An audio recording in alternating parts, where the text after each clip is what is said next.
dementia residents say, tell us the news. We need to be updated and informed, because unless we're updated and informed, we won't be up to date with the news. We won't be interesting. And unless we're interesting and can keep up to date, no one's going to be interested in communicating with us. They're very aware that unless they've got something to contribute to the conversation, people won't be interested to communicate with them for any length of time. So to be able to keep dementia residents updated, it's important that their newspaper sub is continued, the magazines that they've always liked and loved, for those to be continued, coming in regularly. And when you come in, just to sort of give an overview of the news for the person in the dementia unit, your national news, world news, family news, so that they can be updated and informed and be able to then contribute to conversations in a significant, meaningful way. So some examples I'll just give now in the dementia units I've worked at in terms of keeping up with the news and how families go about that. If, of course, a grandchild has just been involved in a sport or an activity or a drama, a school drama, that's a fantastic way of keeping up with news, because it's entertaining, it's interesting, and it's enjoyable, both for the mother, if she's the daughter, and for the grandmother, for, the granddaughter and the play they've been in. So if, for example, the grandchild has been in a school play, like Snow White and the Seven Dwarfs, that's a really good way of being able to keep up with the news, because it's like family news, local news, school news, community news, this sort of fabulous little Christmas drama that's gone on of Snow White and the Seven Dwarfs, and the grandchild was one of the gnomes and had been on the front page of the newspaper, and you were able to bring in the newspaper article so Granny in the dementia unit could see it, and the little grandchild came in dressed in as the gnome so Granny could see her. Now how beautiful is that?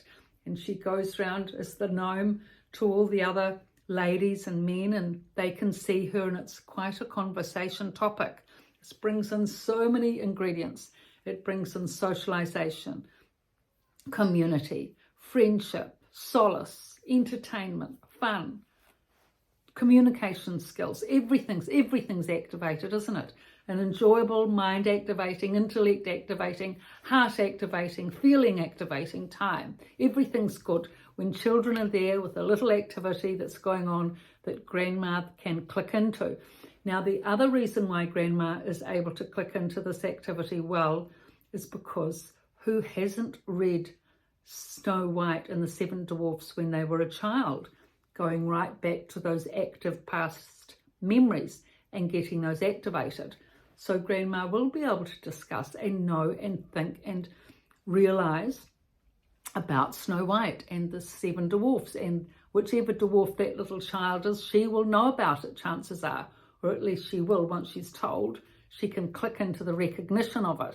So look, this is a fabulous way of going about getting everything activated and moving along. And it's always good to, when you're, giving news to people with dementia and updating and informing them, it's good to go into depth and detail on one topic. That's probably the best way. So, for example, you're doing Snow White and Seven Dwarfs, that's one example. Or it could be the cathedral in Christchurch, which is always a big topic. Yeah, it's a really big topic because it's been going on, 13 years now, and it isn't even half rebuilt from the earthquake. So everyone knows about that poor old cathedral that was wrecked in the middle of the city. The steeple went down for the 10th time, and the whole thing crashed to the floor practically. People were killed tragically, and to try and rebuild it with the same brick, stone and mortar, and stonemasons coming from Italy to do it, there's been a big uproar in the city about whether we should build it perfectly as it was or half build it with other modern materials, on and on and on. Anyway, that's always the news. The residents were always interested in the cathedral and COVID. They were the two topics when COVID was happening that they always wanted news on. So if you're a relative, you can come in with your the the topic that's most central to your city in whichever part of the world you're in. In Christchurch, it's the cathedral. You can bring in a newspaper article with the wonderful half-teetering cathedral. I mean, the steeple's completely crashed and the front of it looks half okay, but it's really in a terrible mess. But you can discuss that with your grandmother, with your mother, easily, because she'll be able to link into that cathedral. You know, maybe you've both been Anglicans, and if so, you've probably been to the cathedral for services. It's a local community cathedral where so many flower shows, fashion shows, religious events are held at the cathedral. So if you bring in the article, chances are Mum will say, you know, oh yes, I was actually married. Wasn't I married in that cathedral? Yes, you were, Mum. Actually, yes, you were married in that cathedral. Yes, I thought I recognised it. Yes, it was a very, very big church inside there getting married. I felt like an ant compared to how tall that roof is and that spire, and it was very sort of awesome filling. Yes, Mum, it was actually, and that was a big wedding you had, I have to say. Half of Christchurch seemed to be there. It was a beautiful wedding. In fact, next week I can bring in those wedding photos if you'd like. Oh yes, that would be lovely. I haven't seen those wedding photos for a long time, and I think I'd enjoy going through those with you. Okay, I'll bring those in and we can have a little session on your wedding at the cathedral next week. Thank you very much, dear. That would be lovely. I'm really enjoying these updated news sessions that you're giving me each week. It just keeps me thinking, and I need to keep the thinking going so I can talk and communicate with you and make friends with the ladies here.